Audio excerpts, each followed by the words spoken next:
Bonsoir Marine Le Pen. Merci beaucoup de nous accueillir donc dans votre quartier général de campagne, comme tous les candidats. Vous êtes présidente du Front National, députée européenne, et nous allons évoquer l'actualité bien sûr, tragique, mais aussi votre programme, puisque nous sommes maintenant à 2 semaines du premier tour de cette élection présidentielle. Un mot d'abord, apparemment c'est donc un attentat à Stockholm, et il y aurait 3 morts, plusieurs blessés, après Londres, Saint-Pétersbourg, Stockholm. Évidemment, il y a eu les attentats qui ont touché la France. Vous êtes pour la sortie de l'Union européenne, pour la sortie de Schengen. Lorsqu'on voit que ce phénomène de terrorisme touche toute l'Europe, est-ce qu'il ne faut pas au contraire être très solidaire entre Européens pour affronter ce danger ? Oui, mais ça c'est une considération morale, pardon, mais le problème ce sont les moyens matériels mis en œuvre pour protéger le peuple français. Or, incontestablement, les fadaises qui ont présidé à l'idée que l'Union européenne pouvait protéger ses frontières extérieures sont maintenant derrière nous, enfin je l'espère. On ne peut pas compter sur la Grèce ruinée, sur l'Italie submergée pour empêcher ou pour contrôler quoi que ce soit, et notamment de terroristes qui se glisseraient dans des flux de migrants, comme d'ailleurs l'a annoncé l'État islamique. Ce sont ceux qui ont notamment commis l'attentat du Bataclan à Paris, puisque je crois que près de 4 terroristes avaient utilisé cette route des migrants. Il est évident que nous devons retrouver la maîtrise de nos frontières. On ne peut plus tergiverser, on ne peut plus être dans la naïveté. Aujourd'hui, nous sommes en guerre, nos politiques le disent. Le problème, c'est qu'ils n'en tirent aucune conséquence. Or, quand on est en guerre, la première des choses à faire, c'est de retrouver la maîtrise de nos frontières pour savoir qui vient chez nous, qui est chez nous, qui passe la frontière pour aller chercher des armes, des instructions, des complices, etc. Et aujourd'hui, cela n'est pas fait. Il faut donc évidemment immédiatement rétablir les frontières nationales. Concrètement, cela voudrait dire aussi se passer d'un certain nombre de mesures de coopération et de collaboration entre services de renseignement et non. Absolument pas, bien au contraire. Bien au contraire, enfin écoutez... La sortie de Schengen, ce serait éventuellement ça. Non mais Interpol, le travail entre les services de renseignement, il a toujours existé. Au contraire, il est non seulement utile, mais ce travail entre services de renseignement devient inutile s'il n'y a pas de frontières. Parce que c'est bien beau de savoir qu'un tel terroriste en puissance est en Europe. Et il est où ? Si on ne sait pas où il est qu'il est en Allemagne, est-ce qu'il est en Italie, est-ce qu'il a passé la frontière française, est-ce qu'il est en Belgique? On n'en sait rien si on n'a pas de frontières. Donc c'est ahurissant et éminemment dangereux pour le peuple français de rester encore une fois sur cette idéologie, parce que maintenant ça devient idéologique, de l'ouverture totale des frontières. 6 000 postes de douaniers supplémentaires, c'est ce que vous proposez dans votre programme. Ça suffirait par rapport à cette ambition de remettre des frontières nationales? Oui, bien sûr. Mais vous savez, remettre les frontières, c'est pas uniquement remettre les frontières physiques. C'est aussi remettre en place des visas, c'est-à-dire pour savoir à qui on donne l'autorisation d'entrer sur notre territoire. Alors encore une fois, dans la situation que nous connaissons, et maintenant on peut quand même dire que cette vague d'attentats terroristes touche l'intégralité des pays d'Europe, je crois vraiment très nécessaire et très urgent. Je pense que c'est d'ailleurs une très grande préoccupation des Français, qu'il faut immédiatement retrouver nos frontières. Je note d'ailleurs que je suis la seule candidate à la présidentielle à proposer cela. Car, en tout cas, dans les candidats qui sont aujourd'hui au plus haut dans les sondages, aucun ne veut retrouver les frontières nationales. Ni M. Macron, ni M. Fillon, ni M. Mélenchon, ni M. Hamon. Donc, je suis en cela une exception, mais je suis tout à fait convaincu que c'est non seulement nécessaire, mais c'est vital. L'autre actualité, c'est ce revirement, bien sûr, de Donald Trump, qui est passé à l'attaque contre la Syrie, qui a bombardé, dit-il, la base de laquelle est partie l'attaque chimique imputée au régime de Bachar al-Assad. Lorsque je vous ai interviewé il y a quelques mois, je vous avais demandé pour qui vous voteriez si vous étiez américaine. Vous m'aviez dit pas pour Hillary Clinton, elle est va-t-en-guerre. Aujourd'hui, c'est Donald Trump qui bombarde. Vous êtes déçu? Déçu, en tout cas, c'est une vive source d'étonnement, ça je ne le cache pas. Déception. Pourquoi? Une déception. Une déception, peut-être allons-nous avoir une explication supplémentaire, mais en l'état, si vous voulez, M. Trump a été élu et a fait un discours d'investiture dans lequel il dit les États-Unis ne seront plus le gendarme du monde. Je vais rompre avec la politique d'ingérence systématique qui a été celle des administrations précédentes. Or là, incontestablement, c'est un acte belliqueux, c'est sûr, un acte d'ingérence, c'est clair. Mais surtout, ce qui est problématique, c'est que il est effectué sans attendre même pas l'ouverture de l'enquête internationale. Moi, je ne dis pas qu'un tel est responsable ou pas responsable. Les faits sont affreux, épouvantables. Il faut donc trouver les coupables, mais encore faut-il quand même que une commission internationale puisse mener une enquête indépendante pour pouvoir donner des éléments. Là, il y a zéro élément, quoi. Il y a une émotion évidemment mondiale sur ce bombardement. Bien sûr, mais... et il y avait cette fameuse ligne rouge de l'utilisation des armes chimiques. Effectivement, c'est une surprise que Donald Trump agisse ainsi, mais il est approuvé par certains en Europe, par les opinions publiques, l'opinion publique américaine, semble-t-il. Vous, en revanche, qui faites partie des candidats présidentiels qui appellent à plus de dialogue avec Vladimir Poutine, est-ce que cela vous embarrasse, cette situation? C'est-à-dire que défendre Vladimir Poutine dans cette situation, ce serait donner l'impression de cautionner Bachar el-Assad? Non, mais pour l'instant, il me semble que si soupçon il y a, il pèse sur Bachar el-Assad. Oui. J'ai pas entendu parler de soupçon sur l'armée russe, en l'occurrence, donc je vois pas objectivement l'apport. Mais moi, moi je tire... que Vladimir Poutine soutient Bachar el-Assad jusqu'à nouvel ordre. Mais pardon, mais moi je tire quand même les leçons du passé. Je voudrais quand même rappeler aux Français qu'en Irak, on nous a vendu des armes de destruction massive qui n'existaient pas pour justifier une intervention, et que Jacques Chirac avait eu lui aujourd'hui. Non, mais avait été. Pardon. Non, mais ça, on le sait, c'est sûr. Mais non, mais on sait, mais exemple... je vais le répéter quand même, figurez-vous. Voilà, et vous m'empêcherez pas de le répéter. Voilà. Non. Et donc Chirac avait été, encore une fois, le seul dirigeant raisonnable, puisqu'il avait refusé de s'engager dans la guerre en Irak. Et il avait eu raison, puisque ces armes de destruction massive, elles n'existaient pas. Donc je dis donc vous pensez qu'il n'y a pas de preuves et qu'il n'y a pas finalement de... Mais comment peut-il y avoir des preuves? Le bombardement effectué par M. Trump a eu lieu quelques heures après les faits en question. Il faut quand même qu'il y ait un minimum, encore une fois, d'enquête. Pas seulement au personnage de Donald Trump, mais surtout à sa politique. On en reparlera sur le fond. Vous êtes allé à Moscou, vous avez rencontré Vladimir Poutine. Donc on se dit peut-être que si vous étiez présidente aujourd'hui, est-ce que la France serait dans le camp de Vladimir Poutine, de Bachar el-Assad, de Téhéran? Non, mais le camp du bien. Où serait la France? Non, mais dites-le. Dites-le, reprenez l'argumentation des anciennes administrations américaines. Le camp du bien et le camp du mal. Moi, je ne crois pas qu'il y ait de camp du bien et de camp du mal. Pour moi, le camp du mal, c'est Daesh. D'accord? Voilà. Et pas Bachar el-Assad. Non, mais aujourd'hui, est-ce que Bachar el-Assad envoie des soldats syriens pour tuer nos enfants dans nos rues? Oui ou non? Non. Aujourd'hui, Daesh envoie des soldats pour tuer nos enfants dans nos rues. Donc aujourd'hui, la défense de l'intérêt et de la sécurité de la France et des Français passe par l'éradication de ce qui représente le danger premier pour nous, c'est-à-dire Daesh. Je sais que c'est pas, encore une fois, l'idéal, mais c'est ça aussi la politique internationale. C'est prioriser les ennemis, c'est ce que vous dites. Mais c'est évidemment les plus dangereux. Non, pas seulement les ennemis, les plus dangereux pour nous. Oui. Les plus dangereux pour nous. Ce qui fait qu'on peut avoir d'ailleurs des intérêts contradictoires avec, y compris des nations amies, avec lesquelles on n'a peut-être pas, nous ne sommes pas exactement dans la même situation. Mais c'est ça. Quand vous pensez c'est la politique du moindre mal, en quelque sorte. Alors moi, je n'ai aucun lien avec Bachar el-Assad, je ne l'ai jamais rencontré, je n'ai pas particulièrement de considération pour M.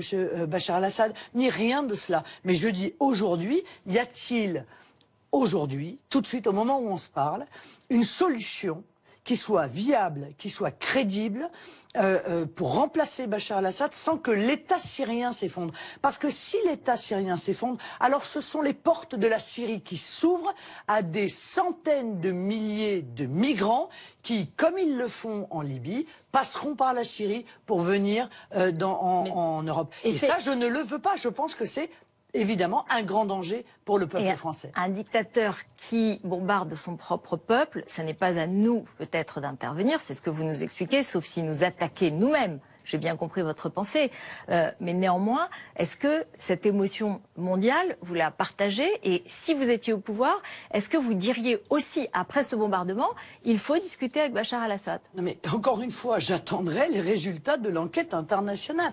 Mais Madame Ekriev, est-ce que je peux vous rappeler quand même que durant la Seconde Guerre mondiale, pour éradiquer le nazisme, on s'est allié avec Staline. Staline. C'est pas rien quand même.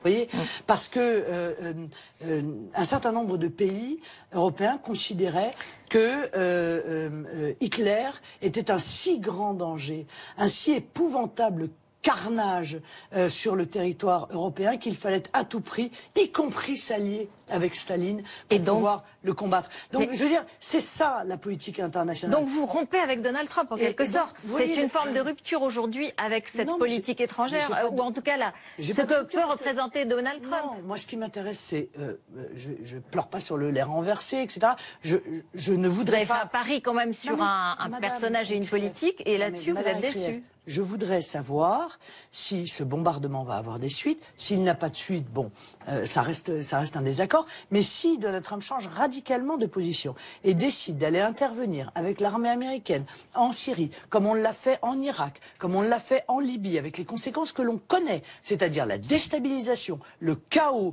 pas du tout la protection des populations civiles et le renforcement du fondamentalisme islamiste, alors effectivement, là pour le coup, nous aurons une divergence profonde sur la vision que nous avons de la politique internationale. Alors on dit souvent que, enfin aujourd'hui on a dit que Donald Trump avait fait ce bombardement aussi pour faire un peu oublier sa politique intérieure parce qu'il a essuyé de nombreux échecs. L'Obamacare, le Muslim ban, c'est-à-dire l'interdiction d'entrée aux musulmans. Et du coup, on peut se demander si il n'y a pas un retour réel de Donald Trump par rapport à ses promesses, qui ont peut-être été trop rapides. Est-ce qu'il ne s'est pas heurté à la réalité, aux oppositions logiques, aux juges qui se sont opposés à lui, au Congrès? Et vous voyez où je veux en venir peut-être? Parce que je me dis, est-ce que vous, dans vos promesses d'aujourd'hui, vous n'aurez pas ces mêmes problèmes si vous arrivez au pouvoir? Est-ce que ce ne sont pas aujourd'hui des promesses qui, une fois arrivées au pouvoir, s'avéreront irréaliste, impossible à concrétiser? Je voudrais vous donner juste un petit exemple. Aucune de mes promesses n'est irréaliste. Mais je voudrais vous donner un exemple. Par exemple, sur la lutte pour l'emploi. Contre le chômage. Vous proposez la priorité nationale, oui, et le protectionnisme. Et pour cela, vous voulez faire une réforme constitutionnelle, car la Constitution telle que nous l'avons aujourd'hui l'interdit, au nom de l'égalité. Vous voulez pour cela faire un référendum. Oui. Tout de suite. Tout de suite. Mais avant ce référendum, il faut que le texte que vous proposez, selon la Constitution telle qu'elle est aujourd'hui, soit adopté dans les mêmes termes par le Sénat et l'Assemblée nationale. C'est ce qui avait interdit la possibilité de déboucher au projet d'échange de nationalité. Il n'avait pas été appliqué. Mais j'attends avec impatience de voir quelle serait l'Assemblée nationale qui refuserait la mise en œuvre d'un référendum pour demander aux Français leur position sur notre loi fondamentale. Alors là, j'attends avec impatience la liste des gens qui s'opposeraient à ça. Ça m'amuserait beaucoup parce que ces gens-là se mettraient en dehors du cadre démocratique. Il faut pas seulement l'Assemblée, il faut le Sénat. Et le Sénat, il ne sera pas renouvelé tout de suite. Et donc concrètement, là je parle très concrètement, un peu comme Donald Trump, il arrive à la Maison-Blanche et hop, il n'arrive pas à faire passer ses projets. Est-ce que vous n'allez pas avoir ce problème? Non mais Madame Elkrief, encore une fois, quel élu français va aller devant les Français pour dire « je vous refuse le droit de donner votre avis sur la modification ». C'est un texte qui doit être adopté dans les mêmes termes, c'est ce que prévoit la Constitution. Non mais c'est le texte, il est adopté pour permettre aux Français de pouvoir s'exprimer dans le cadre d'un référendum. Et vous pensez très sincèrement qu'il y a des élus qui vont dire aux Français ben non, moi je considère que vous, peuple français, vous n'avez pas le droit de vous exprimer sur un tel sujet. Ils peuvent ne pas être d'accord sur les termes. Et ça, ce serait la Constitution. Mais madame, si on leur demandait d'être d'accord, alors il n'y aurait pas besoin de référendum, j'ai envie de vous dire. Ça veut donc dire qu'il faudrait l'accord, encore une fois, des élus pour pouvoir les demander au peuple. Ça n'a pas de sens. Mais c'est ce que prévoit la Constitution. Eh bien, écoutez, vous verrez, d'ici quelques semaines, vous verrez que ça fonctionnera très bien. Donc, je ne crois pas, moi. Je pense qu'il y a peut-être des considérations intérieures, vous avez raison de le dire, dans la décision de M. Trump, mais je pense que c'est plus lié aux débats qui ont existé sur les relations de son administration avec la Russie qu'autre chose. Voilà. On se retrouve dans un instant, juste après le rappel des titres. On est au quartier général de Marine Le Pen. À tout de suite.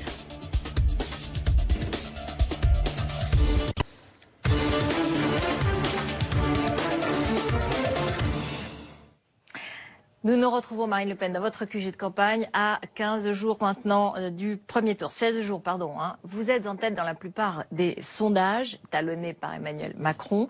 Mais globalement, on le voit, les écarts se resserrent. C'est-à-dire que les uns et les autres baissent et d'autres montent.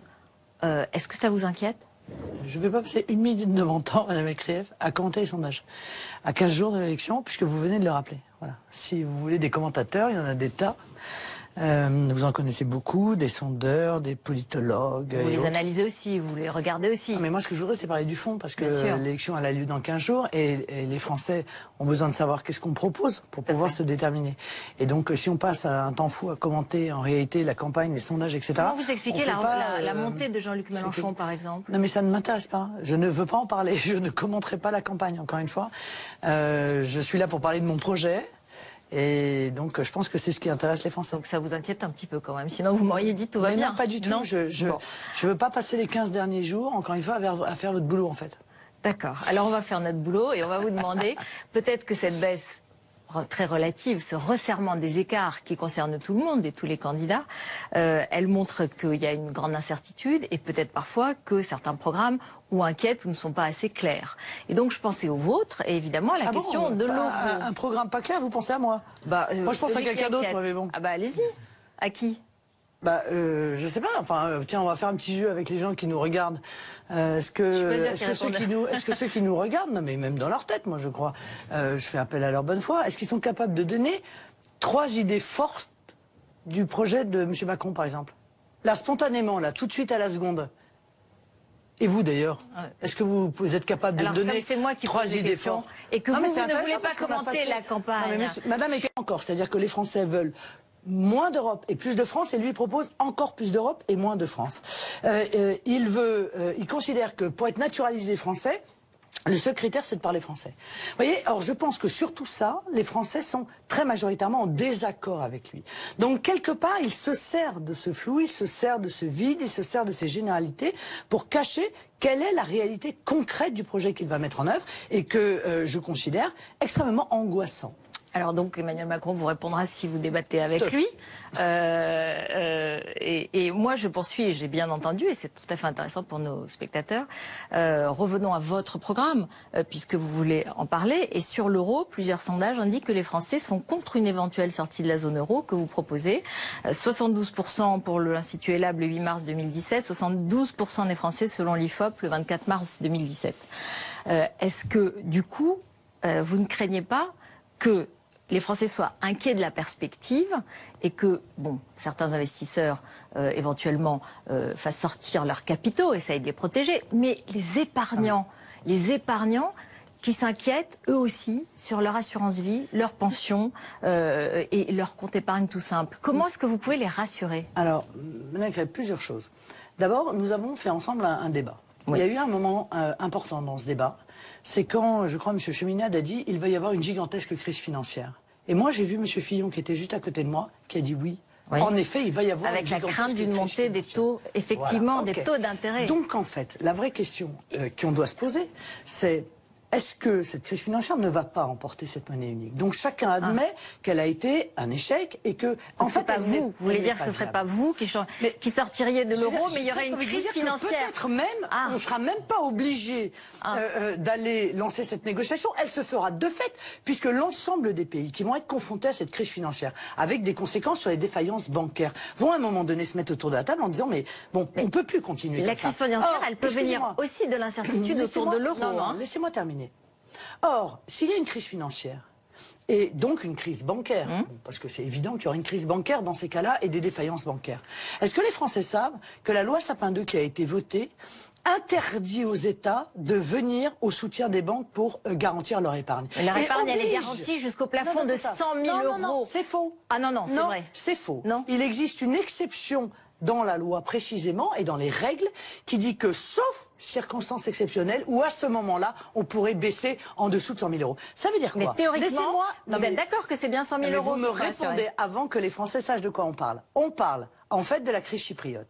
C'est-à-dire que les règles de Sapin 2 et de l'union bancaire obligent la banque à aller puiser dans les comptes en banque des épargnants avant que l'État puisse éventuellement venir au soutien de la banque. La France n'est pas Chypre, hein? Si. Et quel rapport? Il n'y aura pas ce type de crise. Il n'y aura pas de défaillance bancaire en France? Pourquoi pas? Pourquoi? Ou alors, c'est l'inquiétude sur l'euro. Mais parce que la crise financière, vous la voyez venir d'où? La montée des taux d'intérêt, elle est autour de l'euro. Je vais vous dire c'est bien ce que je voulais. S'il y a une crise financière, tout le monde avait l'air d'accord autour Mais pourquoi la crise financière? à cause d'une instabilité éventuelle de l'euro. Non, à cause du fait que cette monnaie, de toute façon, est vouée à disparaître. Elle ne fonctionne pas. Donc ce serait pas vous, ce serait les Madame autres qui la feriez disparaître alors. Bah, pourquoi? Parce que la crise financière, ça va encore être moi? Non, non, non. Et puis quoi? Le mauvais temps, le tsunami? Non, mais il faut peut-être pas exagérer quand même. Bon, donc s'il y a une crise financière et si elle est annoncée, c'est évidemment ça n'a évidemment rien à voir avec l'élection présidentielle. Donc moi, je dis aux Français, voyez, moi, j'irai à l'encontre des règles qui sont imposées par l'Union européenne et j'irai sauver votre épargne. Et j'interviendrai, si je suis élu président de la République, pour sauver votre épargne, pour éviter que les banques viennent ponctionner dans votre épargne. Vous voyez, voilà, là, c'est quelque chose d'extrêmement concret. Vous me dites, l'euro fonctionne, etc. Très bien.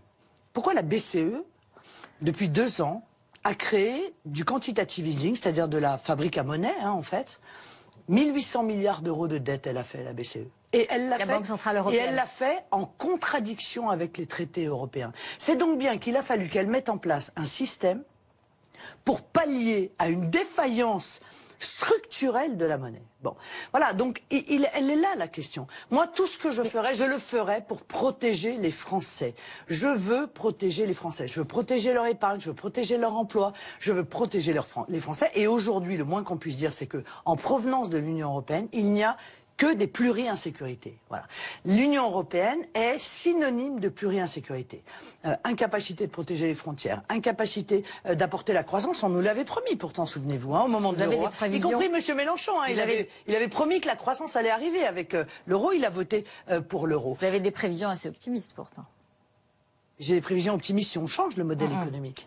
Si on ne se protège pas contre la concurrence internationale déloyale, si on ne met pas en place la priorité d'accès au logement social pour les Français et à l'emploi pour les Français grâce à une taxe de 10% sur les contrats des travailleurs étrangers qui seront signés, si on ne met pas en place le patriotisme économique, c'est-à-dire un avantage qui est donné aux entreprises françaises dans la commande publique, eh bien à ce moment-là, la situation ne fera que s'aggraver. Voilà, parce que les mêmes causes entraînent les mêmes effets, c'est aussi simple que cela. Mais moi, j'ai pas compris. Vous voulez sortir de l'euro, vous ou pas? Parce que vous me dites que ce sera la crise financière. Mais vous ne dites pas aux Français, on sortira de l'euro. J'ai dit aux Français. Non, mais en un mot, on va passer, il y a d'autres sujets. Mot, je vais aller... Et tiens, on va revenir au débat. Tout le monde veut négocier avec l'Union européenne. Oui ou non? Tout le monde. Dupont-Aignan, Mélenchon, Fillon, Macron, tout le monde a dit il faut aller négocier. Donc moi, en fait, je serai la seule à pas pouvoir aller négocier. Alors moi, je vais aller négocier, je vais faire comme eux. Sauf qu'à la différence d'eux, voyez-vous, moi, je dis aux Français, voilà, à l'issue de la négociation, c'est vous qui allez choisir. Parce qu'il n'y a que votre avis qui compte. Et que vous êtes le peuple français souverain. Et que par conséquent, c'est vous qui allez décider si cette négociation, elle vous va, si elle est allée assez loin, si elle répond à vos préoccupations immédiates ou si vous considérez qu'elle ne va pas assez loin. Voilà, donc vous voyez que ce que je propose n'a rien d'extraordinaire, mais c'est plus démocratique que ce que proposent mes adversaires, parce que moi, au dernier moment, à l'issue, je me tourne vers les Français. Pendant ce débat, on a parlé des affaires qui visaient votre parti. On ne va pas revenir dans le détail. Je voudrais savoir, vous avez dit et dénoncé plusieurs fois une police et une justice politique qui vous persécuteraient. Qu'est-ce que vous feriez si vous étiez présidente? Est-ce que la police serait différente? Elle ne dépendrait pas de sa hiérarchie habituelle? Est-ce que vous feriez une indépendance totale des magistrats? Qu'est-ce que vous changeriez puisque vous avez le sentiment d'être victime de persécutions politiques? Mais le problème, c'est que les policiers et les magistrats qui éventuellement ne respectent pas la loi, et là il y en a, on voit bien, il y a des violations du secret de l'instruction tous les jours. Tous les jours.